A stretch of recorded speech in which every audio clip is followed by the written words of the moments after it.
Hey guys, this is your host Angela Chiriaco from Submission District coming at you with our guest Heather Raftery.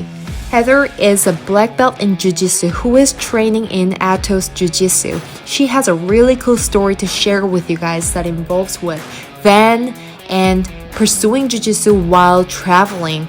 It was really fun time having her in our podcast, so I hope you guys enjoy that too.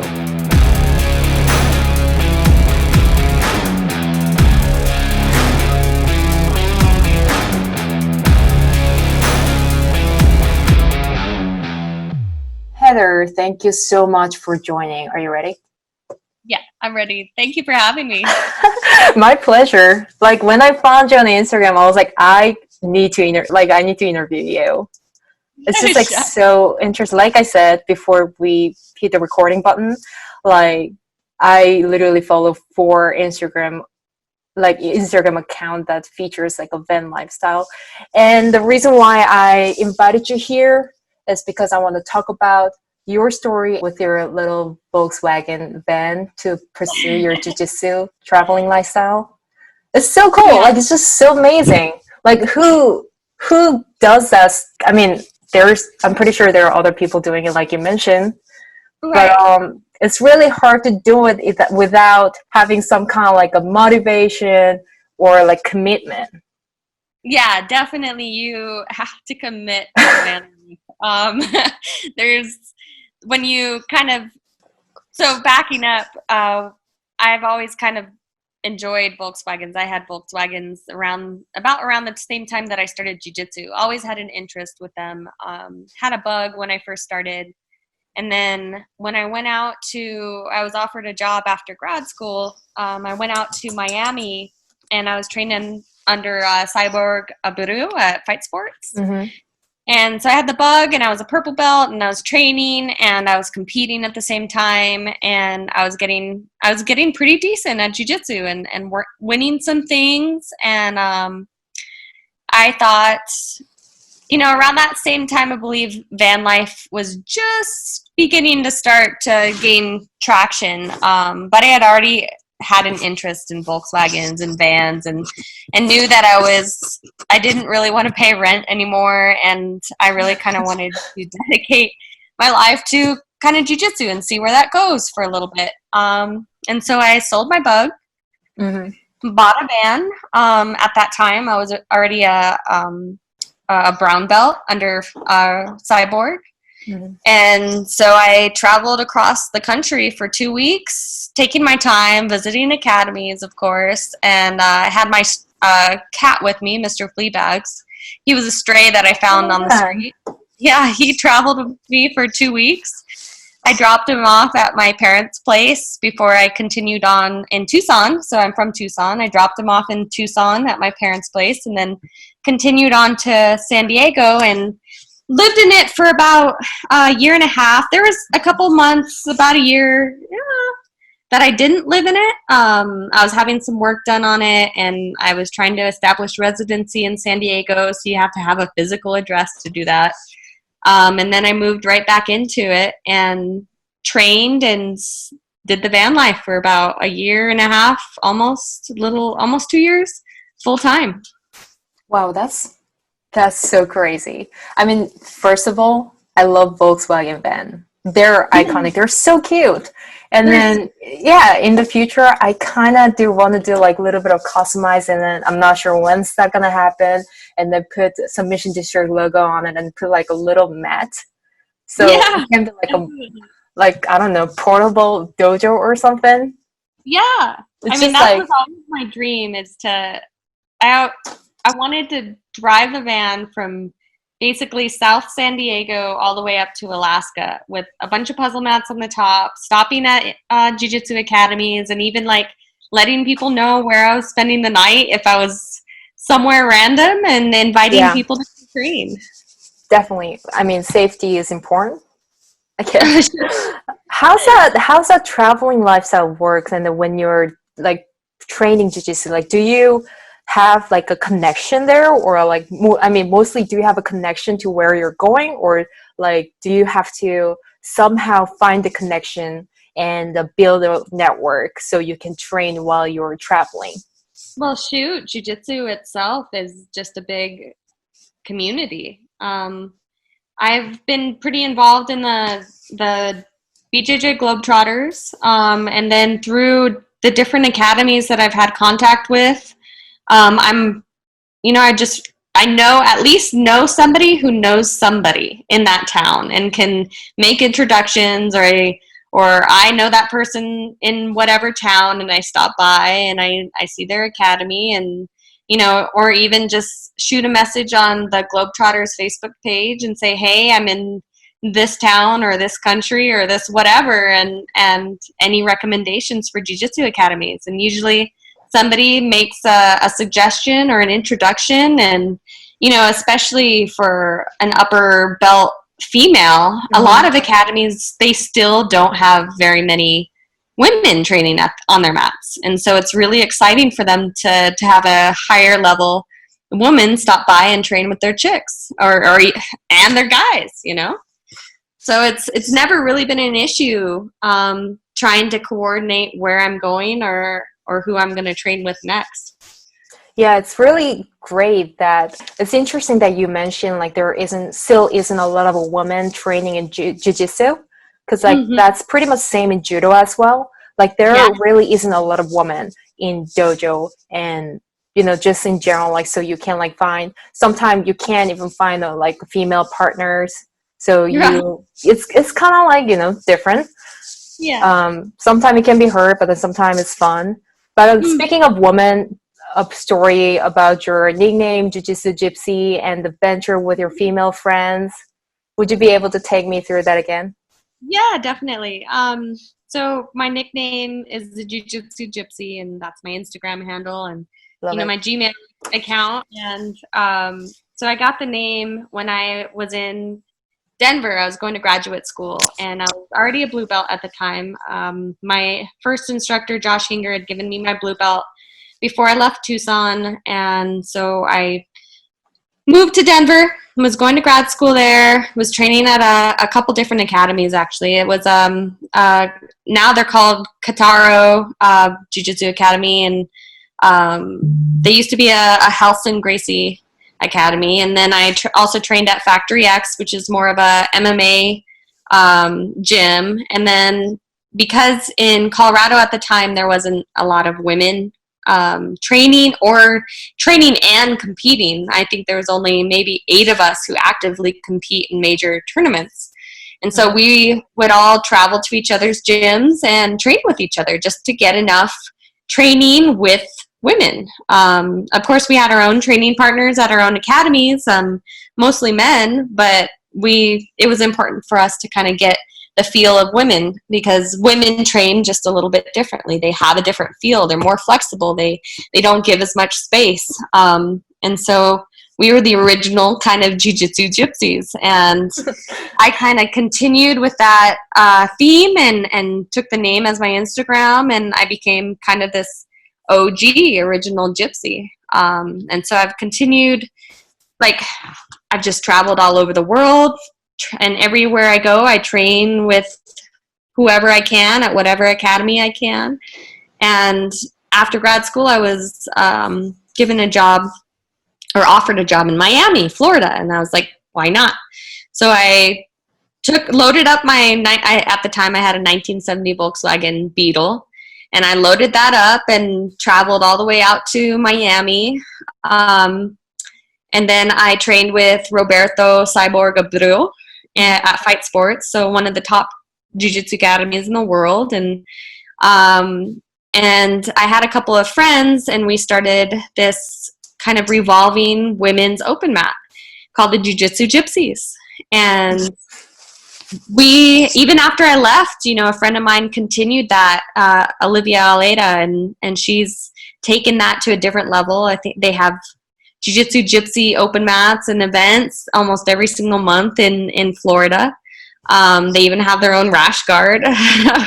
So it's kind of cool that it's continued, and kind of this idea that of women traveling and sharing their knowledge with other women and trying to kind of break this barrier of even today, most jiu-jitsu academies don't have a lot of women training at them. So it's important for us to kind of form these communities. Yeah, definitely, definitely. I love that. I love that. Give me that information later so I can throw it on our description too. I'm pretty sure a lot of people would be interested, especially females. For So sure. that Jiu-Jitsu Gypsy Open Mat is only in Miami, or is Yes, it like spread out? so it's spread out through a large part of South Florida so far. And every once in a while, there'll be kind of these pop-up events. Like when I first moved out to California, we had this co-sponsored pop-up Jiu-Jitsu Gypsies event with the Atos Jiu-Jitsu Academy. Mm-hmm. And Mackenzie Dern was there, and I kind of helped facilitate it, and with Angelica Galvao and supporting it. And then I think they have one of the girls who was helping out these last couple years in South Florida. I think she moved to Colorado or some other state, and so she wanted to try to start a satellite Jiu-Jitsu Gypsies out there where she is. Dang, I love that. Wow. Hey, yeah. I have a quick question. So you're pursuing Jiu-Jitsu like traveling lifestyle instead of settling in one place. Or I don't know, just correct me if I'm wrong, but then what makes you really, I don't know, what makes you pursue this like traveling lifestyle instead of just like staying in one place and just like train there? I'm pretty sure you have a home dojo, but then still, I'm pretty sure there's a merit of you traveling around. Like maybe it's the people that you're meeting, or maybe it expands your perspective. Like, what is it? Like all of the above. Awesome.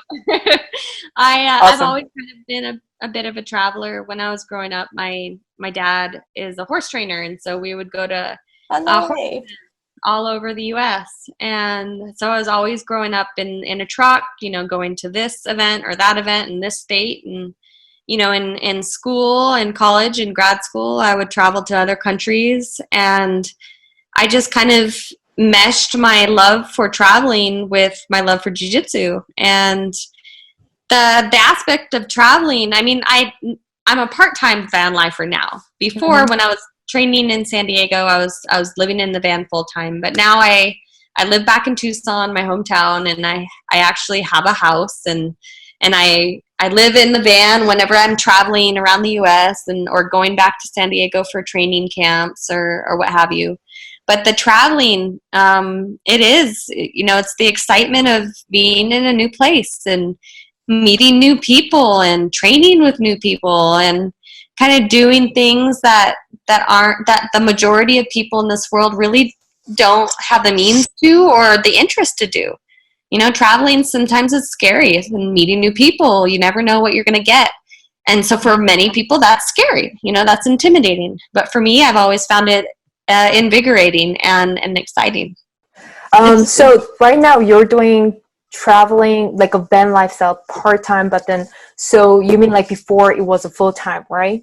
And correct me if I'm wrong, like, is that true that you even quit your 9-to-5 job to pursue this thing? Or I don't know if you have a job now, or do you still don't have 9-to-5 job? Yeah, so when I decided to move back to San Diego from Miami, I quit a really nice, fishy 9-to-5 job in an international investigative firm there in Miami, and decided to kind of see where jiu-jitsu would take me. So when I moved out to San Diego, I had started generating some freelance work, but not enough to kind of really sustain it.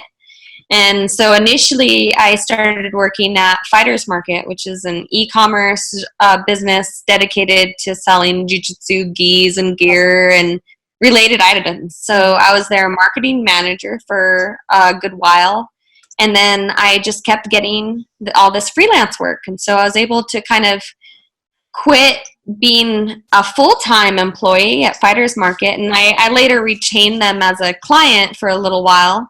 But basically right now, or since then, I think it's been 2.5 years now that I've been able to sustain myself doing freelance work, and it differs. I mean, I do marketing, I write blogs, I've written articles for Flow Grappling, I've written articles for non-jiu-jitsu related periodicals. I do web management, I do some project management, I do just a mix of different things. Videography, video editing. I joke with some people, I'm kind of like a Swiss Army knife. I can do a lot of different weird things, and usually if somebody asks me, hey, we're looking for this, can you do that? I don't say no. I usually can figure it out if I don't initially know how to do it.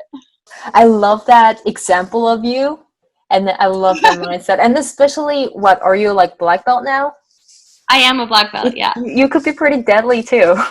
Right? Yeah. So that's accurate. Very accurate. So when you decided to, hey, I'm going to quit 9-to-5 job because I have this freelance job so I can pursue like jiu-jitsu full time in my van, did anyone call you crazy?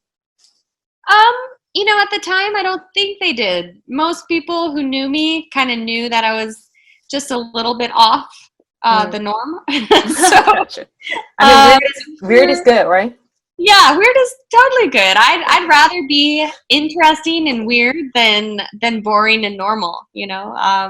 So I'm sure people thought I was a little crazy. They thought, oh my gosh, look at that, white chick, little idiot. I'm 5'3", so look at that little white chick, living alone in her 50-year-old Volkswagen van, on the cute cat. San Diego. Well, I didn't have the cat. I left the cat at his grandparents, my parents' place. Gotcha.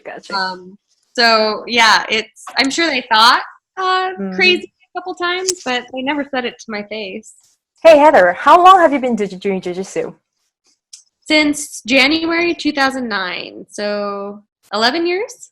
11 years, yeah. Crazy, 11 years. Got my black belt after 8.5 years of training. I'm almost due for my first stripe, actually, which is exciting. Wow, that's crazy. I love it.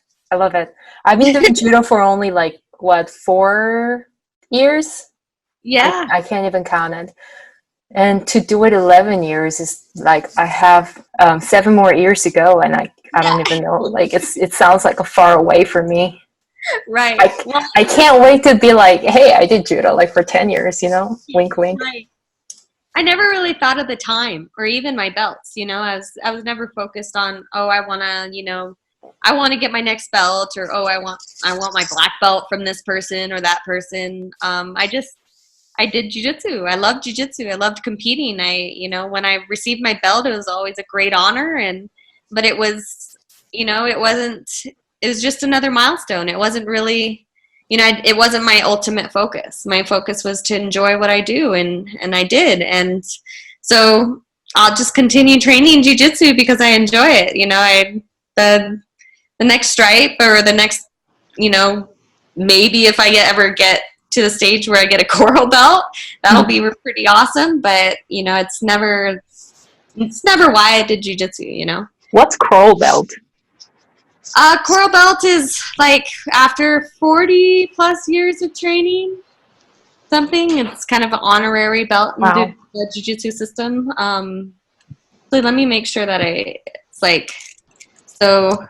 belt systems in jiu-jitsu. Look this up real quick so that I don't mislead people. Yeah, I guess it's like in judo, I don't remember exactly how long or how many degree. I need to do research as well because I don't want to give a wrong answer to people. Like in judo, they have a white and red belt for a master's. Is something like that? It's pretty similar to that. When you get your, this one had a picture. Well, we can worry about it later. Yeah. We're almost out of time. Cool. Yeah, but you shared so much with us. And a lot of interesting story. Yeah, I love it. it's just my life. I don't really try to be interesting. I just, when I see something interesting or I want to do something, I just do it. I don't think about it. Yeah, you just love jiu-jitsu that made you do some like crazy action, like quitting that 9 to 5 job and then getting a van and then pursue full-time jiu-jitsu, traveling. What it means to you to do jiu-jitsu? What it means? Mm-hmm. I mean, it's just, it keeps me on an even keel. It's something that I find perpetually interesting, and it's always different. You know, it's always humbling, it's always exciting, it's always uplifting and energizing. You know, it's just a part of my life. You know, I don't think of it as my hobby or something I do. It's who I am. It's a part of my identity. So jiu-jitsu, yeah, jiu-jitsu is your identity. I was gonna say that. Yeah. Awesome. Hey Heather, where are you heading to next? Well, I don't know. How's everything going with COVID-19? I was gonna ask you that.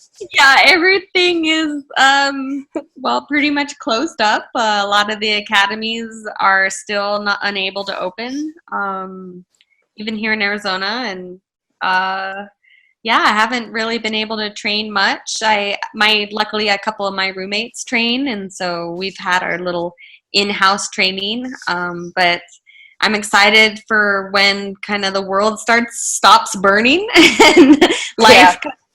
resumes. I'm sure it's never going to be the same, but at least some semblance of normality. We're on the same page with you about that. Hey, before we're done with the podcast, since you're the original gypsy, is there any advice that you want to, or encouragement that you want to give to other female who want to get involved with the jiu-jitsu or other, like, you know, martial art like judo, especially jiu-jitsu though, like encouraging word, like, and if they're like hesitating because they're scared of this whole dynamic that they might be the only few females in the dojo, or they might get hurt because of bigger people, like, is there anything that you want to tell them? Yeah, definitely. I would say that, you know, doing jujitsu and judo, or, you know, any kind of martial art is probably the most empowering activity that any woman could ever do. You know, and even if you are the only woman in your academy, I was the only woman, you know, basically for a long, long time. You will find a group of men that will take care of you and consider you their jiu-jitsu sister, and you know, and actually there's an interesting bit of empowerment in earning the respect of men, because you're doing something that a lot of women don't do, you know.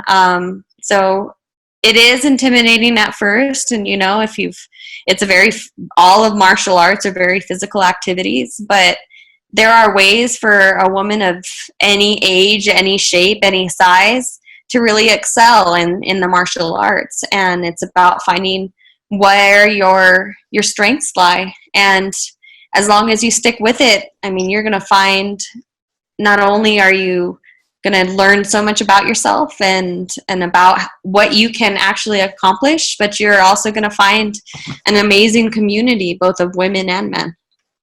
Awesome. 100%. As much as I want to keep talking to you, we're out of time. So Thank you so much. It was so fun. My pleasure. Thank you for having me, Angela. You're welcome.